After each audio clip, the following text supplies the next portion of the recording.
is CBS News Miami. And good afternoon. Thank you so much for joining us. I'm Jim Barry. Welcome to CBS News Miami's 4 p.m. Quickcast. Let's take a look now at today's top stories. Off the top, the man accused of trying to assassinate former President Donald Trump facing a federal judge. This afternoon, Ryan Ruth has entered a plea of not guilty. CBS News Miami's Christian Benavides has more on this from West Palm Beach. Ryan Wesley Ruth pleaded not guilty to 5 federal charges, including the attempted assassination of a presidential candidate. The arraignment lasted about 5 minutes. Ruth was walked into the courtroom. He was wearing a prison jumpsuit. He was handcuffed, sat next to his attorneys, and listened attentively during the hearing. This is his 3rd time in a courtroom since being arrested earlier this month.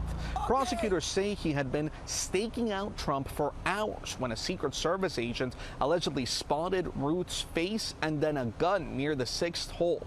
Investigators say once the agent saw the gun move, the agent opened fire and Ruth took off. Prosecutors say they also found writings that included Trump's travel schedule and when he would be in town.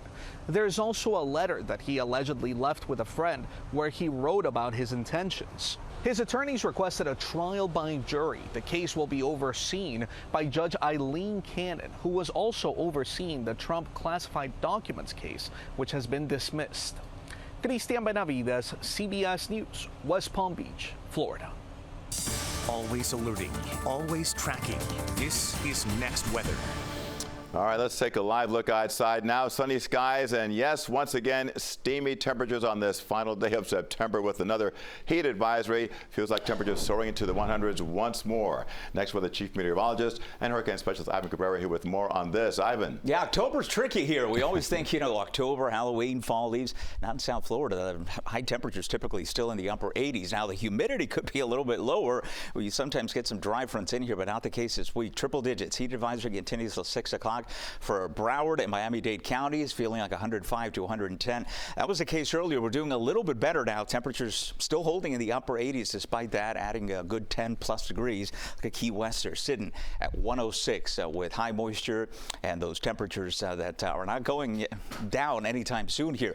The only time this week that I think we will shave off a few degrees off the high temperatures will be because rain's going to be moving in late week. But for now, just some scattered showers. I don't think much coverage, which is why the heat advisory is likely going to return for tomorrow and the day after that, because we're going to continue with the southeast wind that always favors showers and storms kind of going to the other coast here. So that's not going to bode well for our temperatures and the humidity as well. Thunderstorm activity does increase. Rain chances overall increase late week, and that's because we're tracking a disturbance in the Caribbean. I'll show you in a second. But here's next weather rain tracker. Case in point tomorrow between 2-3 o'clock. We'll have a few showers and storms across the interior Everglades, and then those will head off to the southwestern part of the peninsula. Same deal as we head into Wednesday. It won't be until Thursday and thereafter that we'll likely get increasing rain chances because tropical moisture out ahead of a disturbance will likely bring us those high rain chances along with some lower temperatures. By the way, the tropics, boy, we have a lot of names out here, but there is nothing that we need to be concerned about. There are no land threats with Joyce, Isaac up there in the North Atlantic. We got Kirk, and here comes Leslie in the eastern Atlantic. None of those are going to be bothering anyone in the U.S. They're going to curve out to sea. This is the disturbance we'll be watching. The latest computer model guidance still shows a very broad area of low pressure. When you talk about broad low pressure, that means no intensity anytime soon here. And so as we continue to kind of go through the days, something may start coalescing through the Gulf here, and that may bring us at least some rainfall. I don't think this will be a wind event. Nothing I've seen is showing that. That may change, so keep checking back with this kind of medium chance of developing into a tropical depression. But all the while, the rain chances for us are going to be increasing heading into not just late week, but into the upcoming weekend. So that's something to plan ahead for. But for the next couple of days, the story will not be the rain. It will be the lack of rain and the heat and humidity both combining to make it feel like about 105 to 110 once again for both Tuesday. Heading into Wednesday. Thursday will be our transition into a wetter pattern, and then we really lock it in here Friday through the upcoming weekend. And those rain chances may have to go up, along with more significant accumulations depending on where that broad low heads, and we'll have more on that. We'll see you tonight and over the next several days. Jim. Ivan, thanks so much. More than 115 people have died across 6 states since Hurricane Helene hit the southeastern U.S. More than 2 million homes and businesses from Florida all the way up to Ohio are still without power. CBS News' Micah's Nicole Valdez is in Anderson, South Carolina with the very latest. Nothing could prepare residents across the southeast for the devastation caused by Helene. Like this bridge collapse in Greene County, Tennessee, or how 90% of the homes in Keaton Beach, Florida, are destroyed. Even with some roads still covered in sand or blocked by downed trees, crews are working around the clock to restore power in hopes of giving people some sense of normalcy. Volunteers swarmed this parking lot in Newport, Tennessee to give out clothes, water, and food. South Carolina was hit with the most power outages from Helene, and it may not be until Friday that some residents get their power back. For those born and raised in southern Appalachia, like Lonnie Eastridge, the devastation is hard to swallow.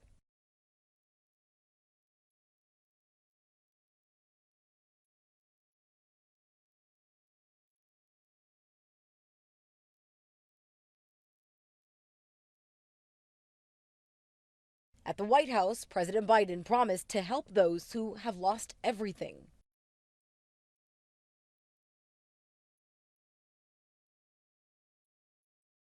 An arcade is one of the few spots with power in Ashe County, North Carolina. They've kept their doors open, offering a much-needed distraction from the outside.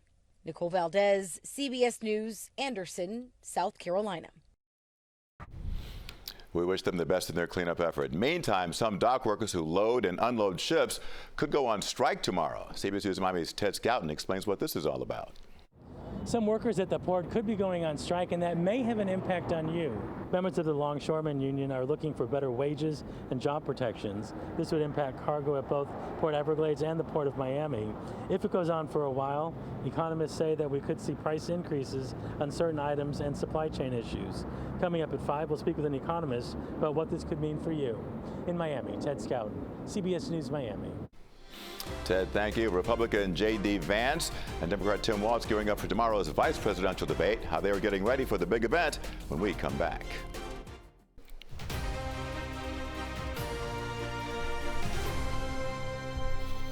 And welcome back to CBS News Miami's 4 p.m. Quickcast. And now voters decide in campaign 2024 in the race to the White House. Republican J.D. Vance and Democrat Tim Walz are finishing final preps for tomorrow's vice presidential debate. The 90-minute matchup will be the first and likely only debate for these candidates. Walz is expected to focus on abortion rights and views on the family, while Vance is expected to focus on the economy. CBS News Miami's Caroline Cummings is live in New York with a breakdown on all of this for us. Caroline. Well, good evening, Jim. So the stage is set here in New York for that vice presidential debate showdown, and both candidates will make the case to Americans that they are ready to be second in line to the presidency. Senator J.D. Vance arrived in New York City Monday ahead of Tuesday's debate. The Republican VP nominee has been prepping with Trump's senior advisor Jason Miller and had a recent mock debate. Minnesota Congressman Tom Emmer stood in for Minnesota Governor Tim Walz.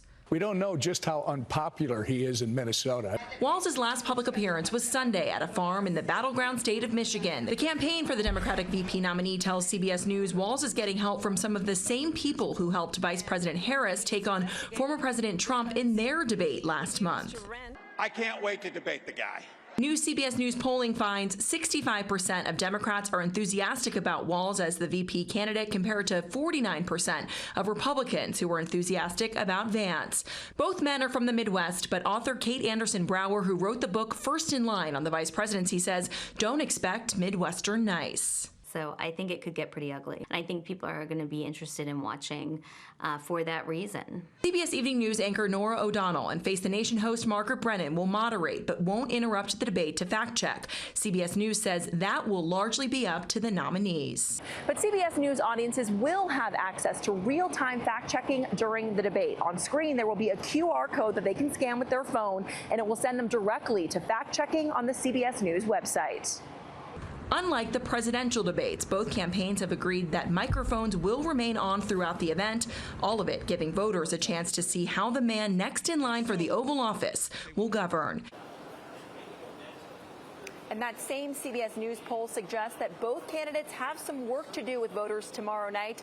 Neither of them has committed from voters or has the support of voters, a majority thinking that they are qualified for the job. Jim. And Caroline, to that point, there were reports that Tim Walz was concerned and a bit nervous going into this debate that he might let frontrunner Kamala Harris down. What are you hearing about that? Well, Governor Walz is always a little bit nervous before debates. I have covered him for the last 4 years, but his team has been working with him closely, and I think both candidates have been committed to mock debates so they can be as best prepared as they can when they face off tomorrow night. And this will also be the first time that they have met in person. The governor told that to a local news outlet recently. So this is the first time they will meet on stage tomorrow night. Jim. It will be worth watching. Thank you so much, Caroline Cummings, reporting to us about the VP debate. And you can watch the vice presidential debate tomorrow night at 9 p.m. right here on CBS Miami. All right, now to Fins on CBS Miami. The Dolphins back in action tonight on Monday Night Football. And once again, they'll be starting a new quarterback. Head coach Mike McDaniel naming Tyler Huntley, whom they recently signed, as the Fins' latest starting quarterback. Huntley just signed with the Dolphins on September 17th. Despite being new, though, head coach Mike McDaniel is confident in Mr. Huntley. I've always valued quarterbacks with legs. You know, I think it's 100%er. It's just it's competitive advantage. What I'm expecting is him to be comfortable making plays in various ways.